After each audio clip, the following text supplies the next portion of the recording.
And one more.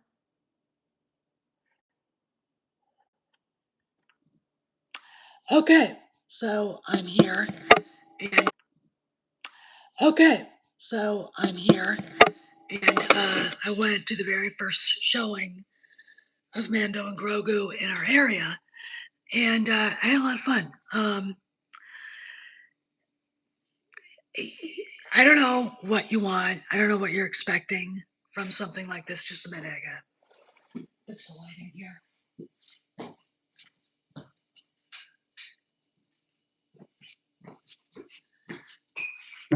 You know, Marilyn Monroe is right. Lighting does really make the difference. Anyway, I don't know what people were expecting, so I'm gonna call out Jeremy Greggs. You were fucking bored. May I remind you, dumbass, you weren't a Star Wars fan to begin with, so why the fuck did you even go to it? This is a guy who, like The Last Jedi, till he pulls his head out of his own ass, looks around and realizes this isn't a good movie and no one likes it. Because it wasn't a good movie. Again, the guy's not a Star Wars fan, so don't take him for anything. I am gonna say that it was cinematic, but the credits at the beginning and all of that stuff looked like Mando season 4. Okay, but beyond that, it was a hell of a ride. It was from the opening sequence to the end. You're like this, and there were a couple of parts I probably would have had Favreau edit a little bit, just because they played a little long, but they also were interesting. So it's if you're someone who actually likes watching a movie and you don't get bored too easy, you're gonna like it. You're gonna like it. I don't want to give any spoilers, but there were some really funny parts. I mean, some fucking funny things that I know is going to come back in a different way elsewhere. Uh, I can't say what it is. I won't until my spoiler review, maybe tomorrow afternoon. I'll give spoilers up then. So if you don't want to watch, don't. Hi, Kyle. Um, this scene and the look on this character's face was hysterical. It was absolutely fucking hysterical. And what happens in the aftermath is going to come, and I know if they do it right, you're going to get OT heroes having to deal with the fact that this thing is alive and it's a representation of something very bad they went through. That's going to be hilarious. People are going to be grabbing blasters. Let's just put it that way.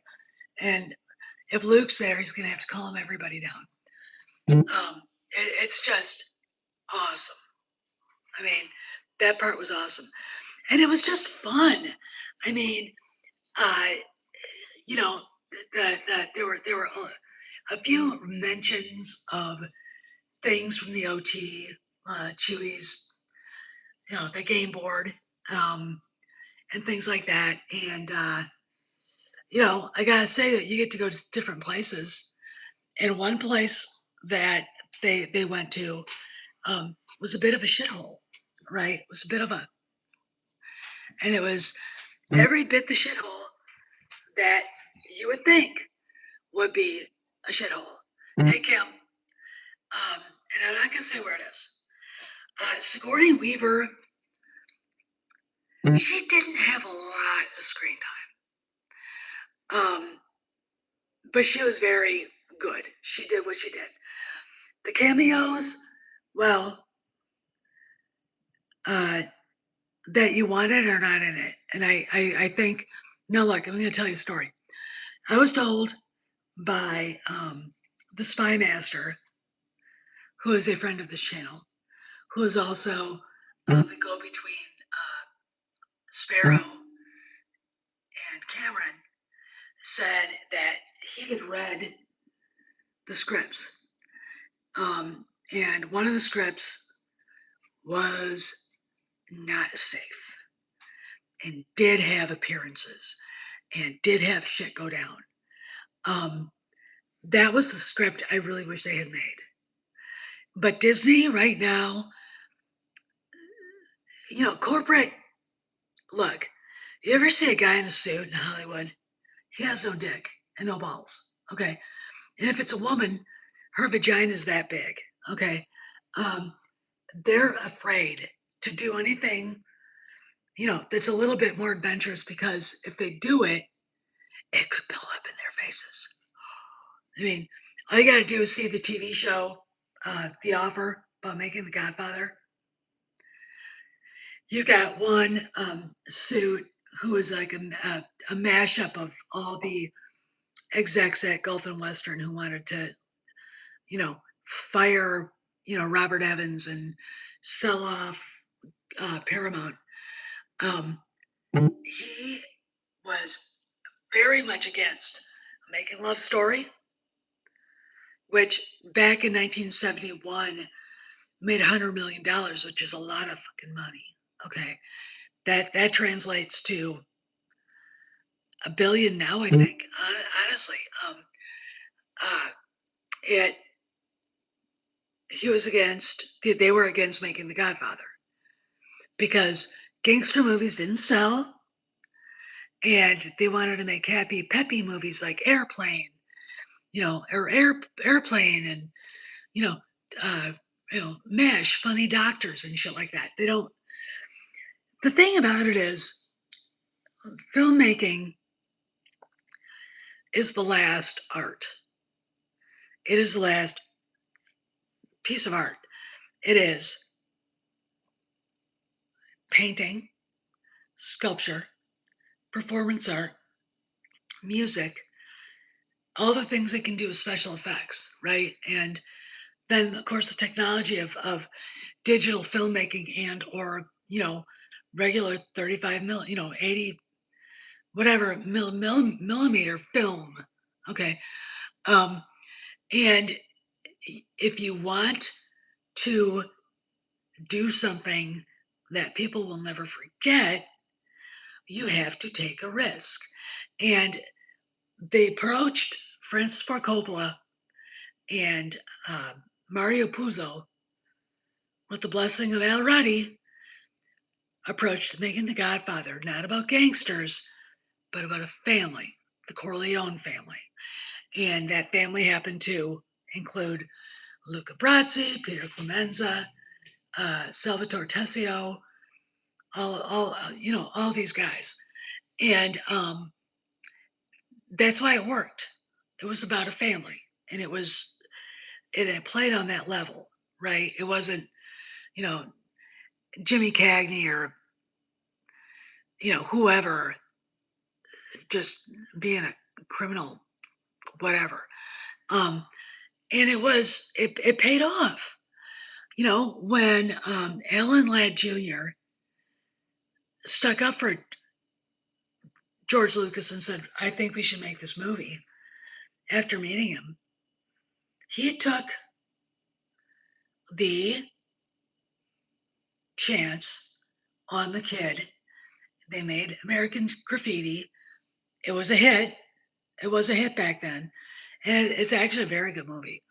Um, and they decided, okay, what we'll do is we'll do Star Wars. And, George had hired Ralph McQuarrie to make the, concept art so they could see kind of like what he was thinking of. And honestly, when you watch the first movie, what you get is this gigantic space battle, and huge how big the universe is. And then you go, the desolation of Tatooine, with 3PO standing next to a crate dragon skeleton going, I'm over here. over here, you know, um, and yeah, I mean that's kind of how it started, and it was. I mean, as a kid, I remember seeing it at the age of what I was 9, going, "This is kind of bizarre." And then Mark Hamill shows up, and you get the whiny teenage boy, and then you get to the cantina, and everything gets really interesting. And it was interesting before that because Ben Kenobi, right? I mean, I'm gonna say this: Luke was kind of a non-entity through that whole movie, right? Characters around him were what made it interesting. You got the princess, you got Ben Kenobi. You don't know anything about him. All you know is that he's some sort of, you know, spiritual monk out in the middle of bumfuck Tatooine. You get a space cowboy, Han Solo, and this gigantic thing called a Wookiee that, is basically the German Shepherd of the whole thing. And it just worked because no one had ever done it before. And the thing about suits in Hollywood is that they're afraid of the new. If it hasn't been done, it hasn't been done. We could lose a lot of money. I don't think we should do that. You wouldn't have Star Trek if Lucille Ball had said no. You wouldn't have Star Wars if, you know, Alan Ladd Jr. hadn't jumped in and goes, but we could do this. This will be great. You wouldn't have any of that if they had said no. Think about where the film industry would be without some of these things. Okay. But that being said, that when we get more into it and I can talk spoilers, what I'm going to do is I'm going to tell you what I saw, or no, not what I saw, but what I heard about the other script that honestly, in my opinion, should have used. Because, you know, when you've got corporate telling John Favreau, you've spent a lot on deep faking Han, Luke, and Leia.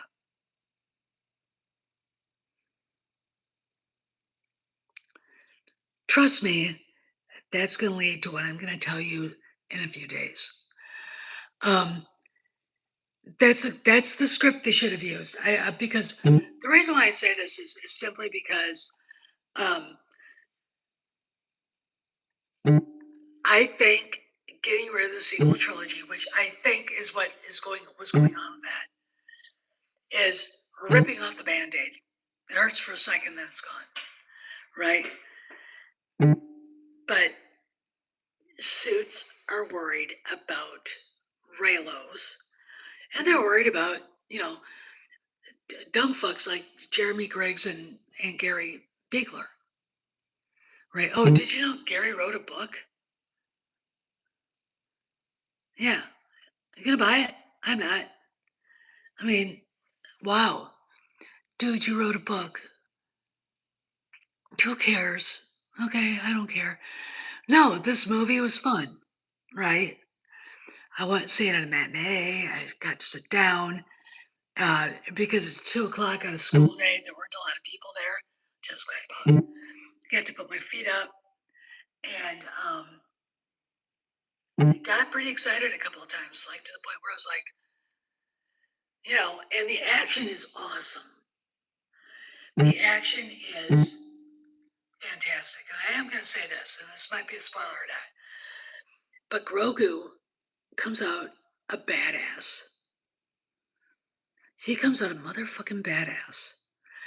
Now, what I expected to happen in the end did not happen. And I think the reason why, again, is because there's another script, and I bet you they filmed some things that didn't get put on screen because Disney was like, we don't want to start another fan war. Well, my attitude is You already have a fan war. You already have a fucking fan war. Jeremy Greggs, I saw it. It fucking sucked. It was boring. Duh. You know, like, no, it wasn't. You're a Star Wars fan. Why are you there? This is a guy, again, who went and saw The Last Jedi and he liked it. And like I said before, he pulled his head out of his own ass, looked around and said, and nobody likes this movie. I have to hate it. It was great. I liked it. I don't give two fucks what anybody thinks. I don't know what you expected. They went with the safer script because I know there was another script. They probably should have gone with that script. I think the reaction would have been far different. First off, let me put it this way. The critics would have shit their pants, and not in a good way. The fans would have lost their shit with happiness. Okay. And it's really interesting to me. There's a couple of, I think they actually did film some of that because you hear him say this stuff on the trailer. The old have to protect the young have to protect the old, right? And he talks about, excuse me, Grogu outliving him.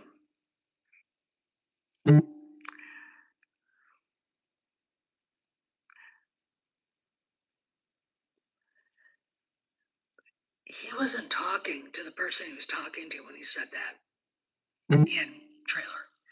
And when you hear him say it, it's kind of like incongruous. Incongruous. I think he was talking to somebody else. I think he was talking, but again, they went with the safe cut. And no, fuck you, Jeremy. You're so fucking typically a grifter with your dopamine um, fixation and your addiction to finally not being shoved in a locker at the age of 15. Bullshit, you fucking bully. That wasn't boring. It was fun. Just shut the fuck up. Have fun. All right. Popcorn, soda. Watch everything on the screen.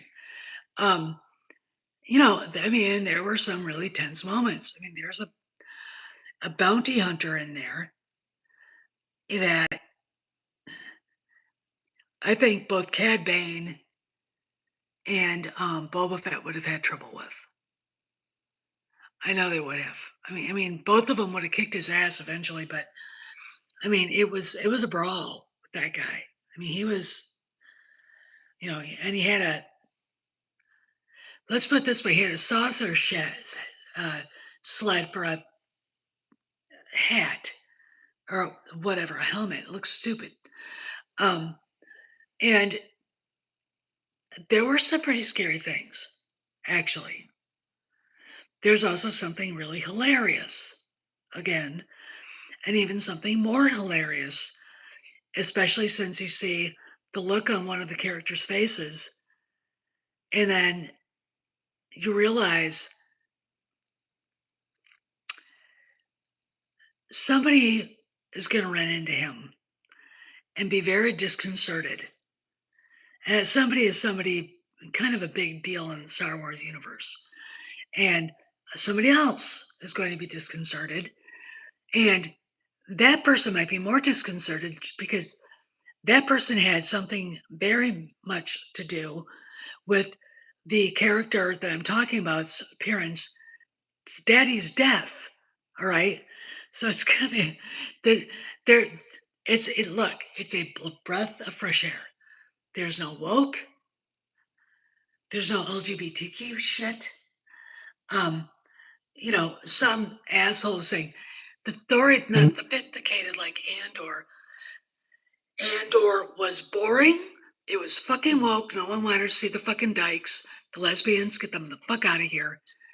Mon Mothma dancing like she took acid at, um, you know, some hippie rock concert. Uh, it's just a fun movie. It's a popcorn movie. You go to it, you have fun, you leave, you talk about it. Will it have ramifications to uh, the rest of the Woodstock? Yeah, oh my God, Septimus. That's exactly what that was. My mouth was going, yeah, like, this is Star Wars, not a club in Berlin, Germany. Fucking stop it. You know, so yeah, I mean, you're not going to get that. It is A plus B equals C plus D equals E. Right? That's it. That's it's so very simple storytelling.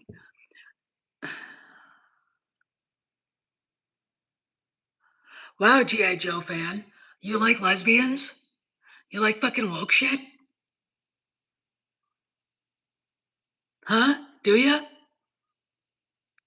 You like Tony Gilroy shitting all over normal people? With those two ugly fucking dykes? Andor shit. It was fucking garbage. And if you liked it, you've got problems. Okay? I watched every fucking shitty fucking minute of it.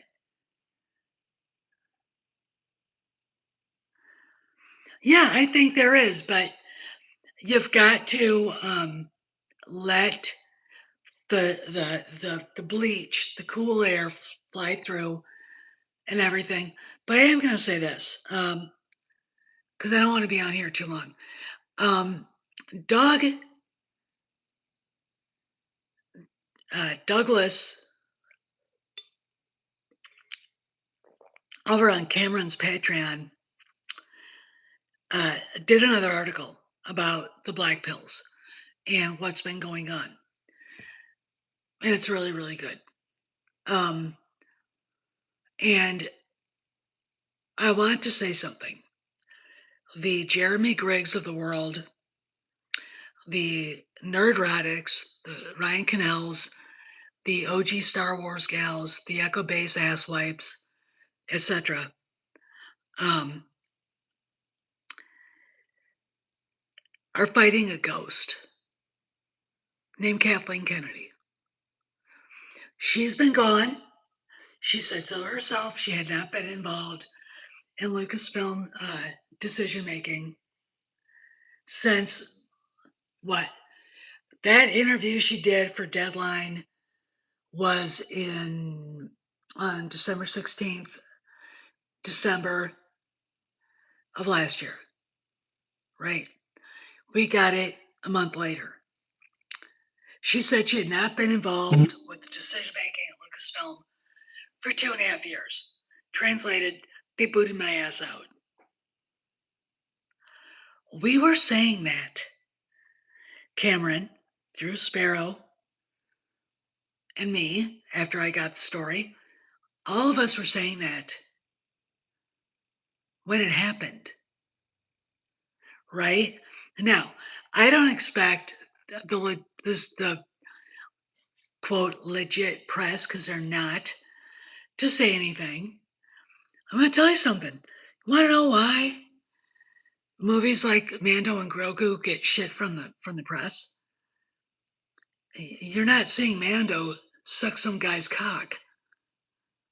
No, there's no gay shit in it. It's just not woke. That's why they're doing it. When you've got some, you know, fucking probably not a high school graduate saying, "Man, Mando was such sophisticated storytelling." Chalendra, Woodstock is not storytelling. That's stupid, right? I mean, I still can't believe people like this show. I mean, I still can't. I just look at them and go, "You want boring? All I have to do is put Diego Luna in front of you. And I'm like this. You know, it wasn't Star Wars. And you could, I mean, I guess you could legitimately say this movie isn't Star Wars either, but it's a lot more Star Wars than um, lesbos in space, like Andor, like woke shit in space, like some fat lesbian in real life, Fiona Shaw in a hologram saying, fuck the Empire, because what she really wanted to say was fuck Trump. I mean, that's why Andor exists. It doesn't exist to actually tell a story. It's just left-wing propaganda garbage. Okay, but that's supposed to be sophisticated, and that's supposed to be a really good story. And not Star Wars. When George actually wrote politics, it was about that galaxy. In any sort of like reflection on ours was circumstance, right? You could act. I mean, you could legitimately say the Battle of Endor was Vietnam, and you could, but it didn't make the people who were supporting the troops back then at the time feel like they were being shit on. And/or made people who support the United States of America. And by the way, if you hate Trump and you spew all this crap about him being a dictator online, if he was a dictator, bitch, you'd be in jail. Okay? He's not, so fuck off. It's the United States of America. You can say whatever you want. Um, uh, you know, it, but Andor was pure left wing, disgusting propaganda. It was fucking filth. It wasn't sophisticated. It was like some of it was pulled out of like you know some porn site. I just no, it didn't deserve the kudos it got, and the people who liked it, you kind of go, you don't know what Star Wars is about, and this isn't Star Wars. I would rewrite that actually, and I wouldn't even make it about boring Diego Luna. I mean, watching my dog fart is more interesting. Let's put it that way. Um, I would make it about Luthen Rawl. I'd make it about how did he get to where he got. Right? We didn't get to know anything about him. What a fucking piece of shit show. The only character worth knowing. Right? Luthen. No one cares about him. We just care about Andor and the sister that he was looking for that we suddenly just fucking forgot about. Anyway, um, it's done. I'm glad. Anyway, so I'll leave you guys with this. If you go to a black pill, Nerdrotic, Geeks and Gamers, Ryan Cannell, Echo Base, whatever, and they start in on this, just remember, you're looking at a bunch of rage porn addicts. They're addicted to being angry. It gives them a dopamine fix. And they put it out there so it gets their subscribers their dopamine fix. They're not going to tell you the truth. Look, they're all fixated on bad box office and whatever. It's going to make probably $160 million this weekend globally.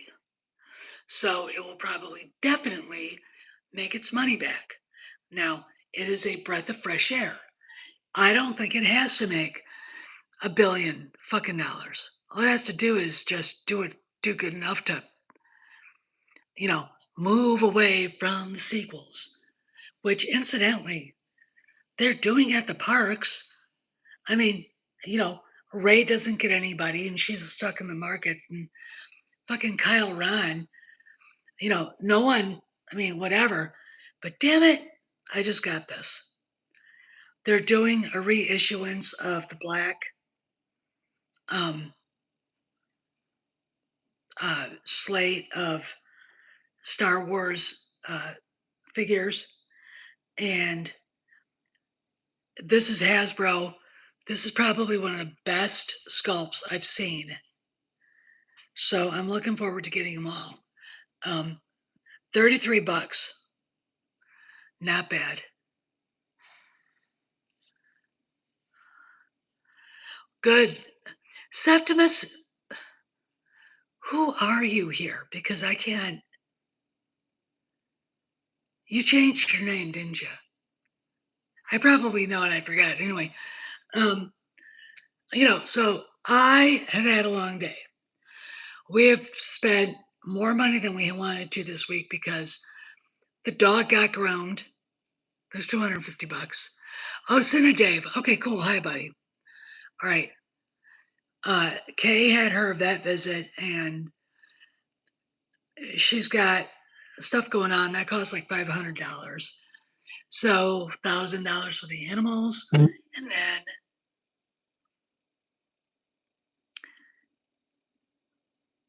the garbage disposal went out, and there's water everywhere.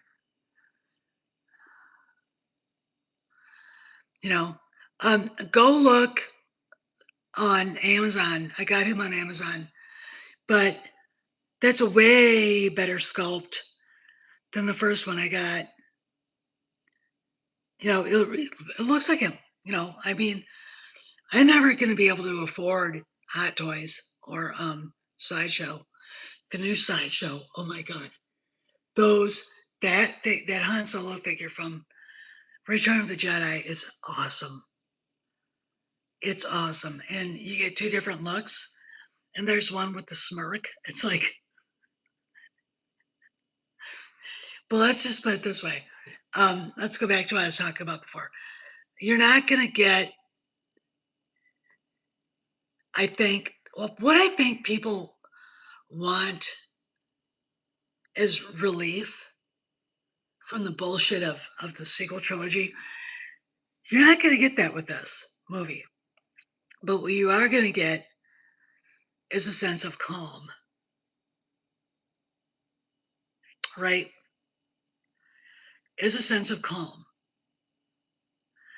And honestly, I think letting them do it piece by piece is better in some ways. But then I also think ripping off the Band-Aid and said the sequel trilogy's dead is fine too. But I understand corporate, they don't want to start another fucking fan war. All right. They have enough dealing with the angry black pills, the dopamine addicts, over at Midnight's Edge and everything else, the rage porn freaks. Anyway, look, I gotta go. I'm tired. Been on for a half hour. It's not gonna be on that long. Tomorrow, maybe evening at this time, I will come in and I will spoil the fuck out of it. Okay, there's a scene I cannot wait to describe. And then the ramifications. Thanks, Sinner Dave. The ramifications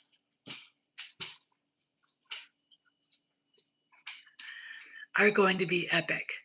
They have to literally have a run-in with characters. Because you all will laugh your ass off when you see what happens. Right? Anyway, gotta go. And really go see Mando and Grogu. It's fantastic. And don't listen to the black pills. They're not as powerful as they think they are, and they got no right over your opinion, right? Go do it, watch it, and then think about it for yourself. Steph, signing out. See you around the galaxy.